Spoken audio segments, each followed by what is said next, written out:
안녕하십니까, 몬털란TV입니다. 권순일 전 대법관이죠. 대법관에서 퇴임한 지 불과 2달 만에 김만배 화천대유에 고문으로 재직한 사실이 드러나가지고 상당한 지금 논란이 일었습니다. 그런데 이 관련해서 그동안 검찰이 꾸준히 지금 수사를 이제 해오고 있는데 중요한 그 증거를 하나 최근에 확보한 것으로 이렇게 SBS가 단독으로 보도했습니다. 자, 김만배가 왜 권순일을 자신의 화천대유의 고문으로 이렇게 영입했을까? 또 그 다음에 소위 말하는 대법관까지 지낸 자가 이런 거 고위 법관들은 퇴임한 이후에 2년 동안은 변호사 업무를 할 수 없게 돼 있습니다. 그런데 보통 이제 그런 경우는 뭐 대학에 가서 학생들을 강의한다든지 자, 이런 식으로 그 2년이라는 기간을 보내면서 그 뒤에 뭐 변호사 등록을 하든지 아니면 아예 후학들을 이렇게 해서 저 학생들을 가르치는 이런 길을 가는데 자, 이 권순일이 말이죠.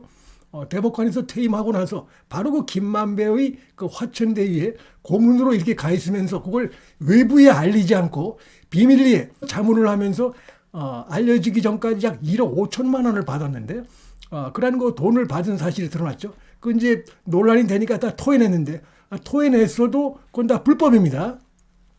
그래서 왜 그랬을까? 하필이면 그런 식으로 자문 활동 그냥 무상으로 예를 들어서 무상으로 변론을 해줬다 그러면 또 얘기가 다를 수도 있지만 돈을 1억 5천을 받은 게 드러났기 때문에 이건 자문 아니라 어떤 이름을 갖다 붙여도 불법입니다.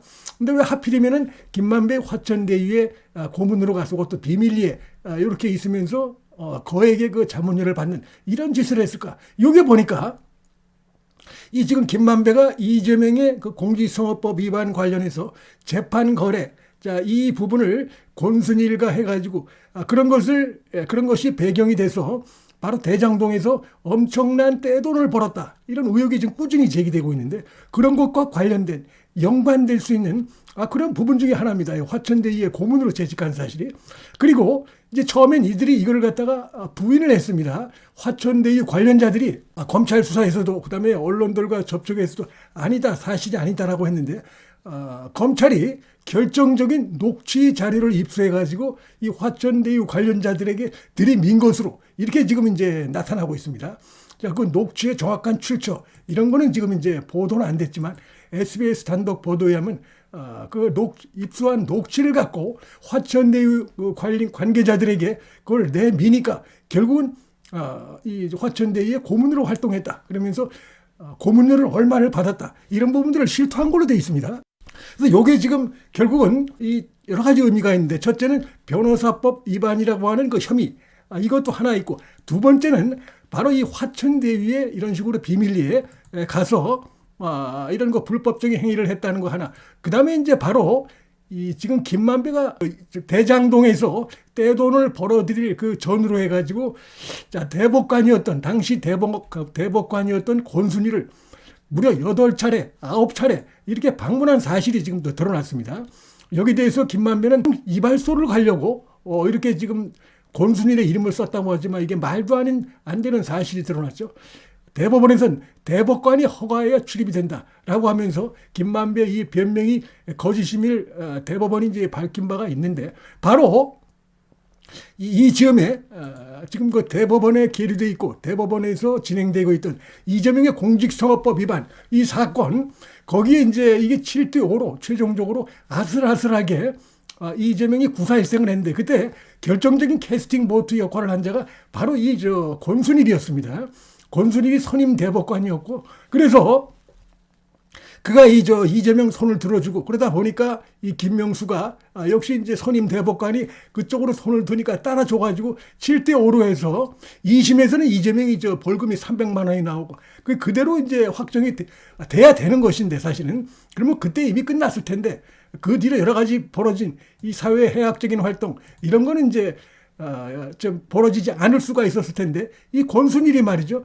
결국은 김만배 뒤에 있던 이재명 이들로부터 로비를 받아서 그런 거 말도 안 되는 이런 거 결정을 하는데 주도한 것이 아닌가 이렇게 볼 수밖에 없는 상황이 됐습니다. 그래서 7대5인데 그러면 5명의 대법관이 5명이면 굉장히 많은 수입니다. 그들이 이재명이 죄가 있다 이렇게 그쪽으로 손을 들었었다는 얘기입니다. 근데 억지로 이 권순일이 틀어가지고 결국은 이렇게 해서 이재명이 기사회생하는 이런 일이 있었는데 이 지금 바로 그런 점과 직결되어 있는 그런 의심을 할 수밖에 없는 중요한 증거 중에 하나입니다. 그래서 첫째는 이 권순일의 변호사법 위반 이거지만 사실은 그 변호사법 위반 사건도 가지에 불과한 것이고 그 뿌리는 결국 자 이재명의 이 재판 거래 이 부분에서 시작됐다. 뿌리가 그거다. 이렇게 볼 수 있는 것이고 그래서 그런 것들을 뒷받침하는 여러 지금 그 정황 또 증거 이런 것들이 지금 차곡차곡 쌓여 있는 단계다. 이렇게 볼 수가 있겠습니다.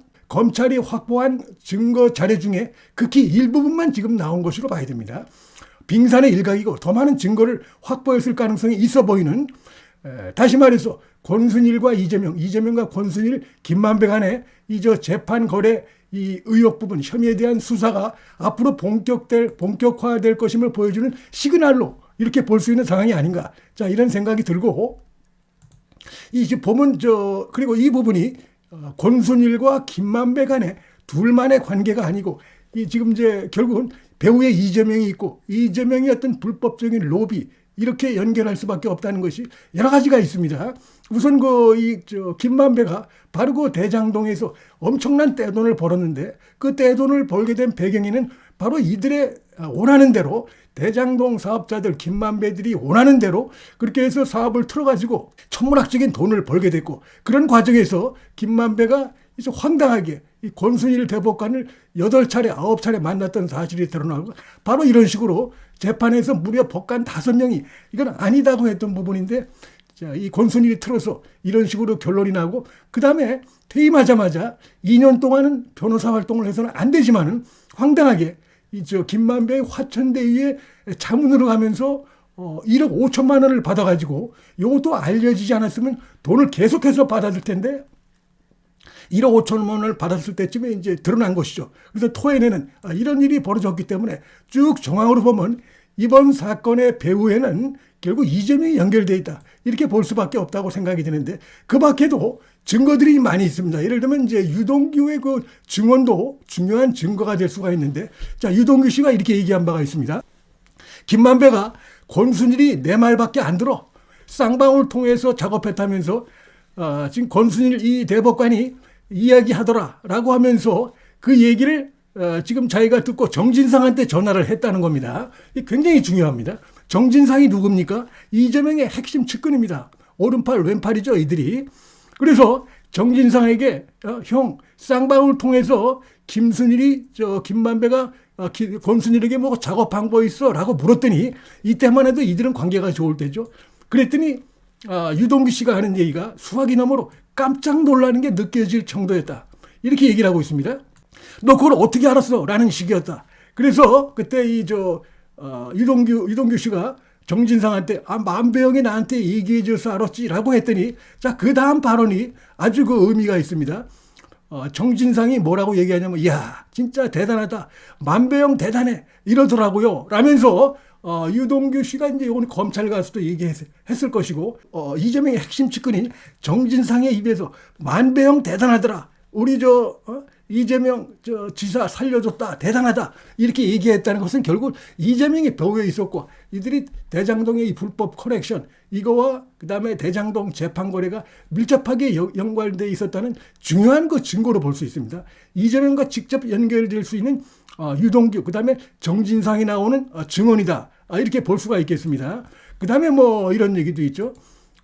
지금 또 유동규 씨가 김만배로부터 들은 얘기 중엔 이런 것도 있습니다.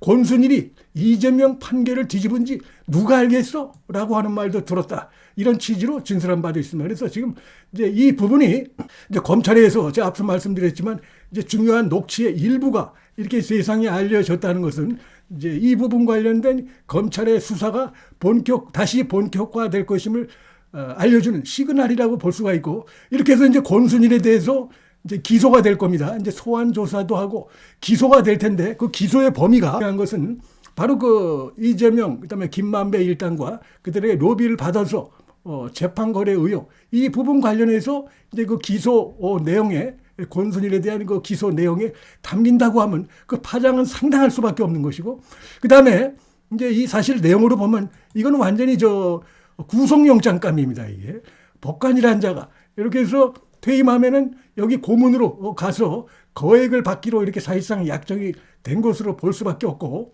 사후 뇌물이죠. 사후 뇌물. 이 부분은 뭐 완전히 구속영장감이라고 볼 수가 있는데, 그래서 과연 어느 정도까지 검찰이 권순일에 대해서 이 기소 내용에 담고 그다음에 구속영장을 칠 것인지 아니면 뭐 불구속 기소를 할 것인지, 워낙 이제 까다로우니까 상대가 전직 대법관이다 보니까. 그래서 속도는 느리지만 지금 이제 SBS 보도 내용에 의하면은 이 부분 수사가 좀 본격화되고 있다, 이걸 보여주는 대목이다. 자, 이렇게 볼 수가 있겠고요. 지금 하여튼 뭐 이재명과 김만배, 권순일 간의 불법적인 유착이 보다 확실하게 다시 한번 드러나고 있는 이런 상황이다. 자, 이렇게 말씀을 드릴 수가 있겠습니다. 문틀란 TV 여기서 마치겠습니다. 시청해 주셔서 감사합니다.